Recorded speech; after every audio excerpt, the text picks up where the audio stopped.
হাওড়াতে থাকো কিন্তু কোয়ালিটি মিষ্টির দোকান খুঁজে পাওনি? 120 বছরের পুরনো দোকান, মনে হয় এখনো যাওনি। হ্যাঁ, আজকের গল্পটি হলো আমাদের হাওড়া শালকিয়া বড়মার মন্দির থেকে কিছুটা এগিয়ে বিষ্ণু ভান্ডার নামে এই দোকানটিকে নিয়ে। কত বছরের দোকান মোটামুটি? 120 বছরের। মানে কত নম্বর জেনারেশন চলছে এটা? মানে তোমার দাদু, বাবা, তারপর তুমি। আর এখানে সব থেকে ফেমাস কোনটা? রসগোল্লাটাই বেশি।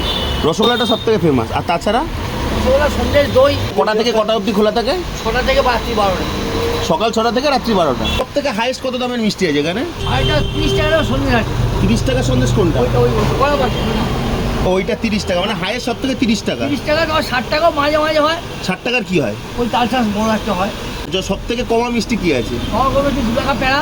2 টাকার প্যারা। আচ্ছা আচ্ছা। বলেছিলাম দোকানের যে কোনো 4টে জনপ্রিয় মিষ্টি দাও না, ফ্রিতে খাবো না, তার বিনিময়ে যাই দাম হোক তুমি নিয়ে নাও। চকলেট সন্দেশটা মোটামুটি, তবে ম্যাঙ্গো সন্দেশটা হ্যাবক। ক্ষীর কদমটাও খেতে খাসা, আর কেশর ভোগটা ব্যাপক। প্রত্যেকটারই দাম 20 টাকা, ছানায় ভেজাল নাই। সময় করে এসো একবার, আজকের মতো যাই।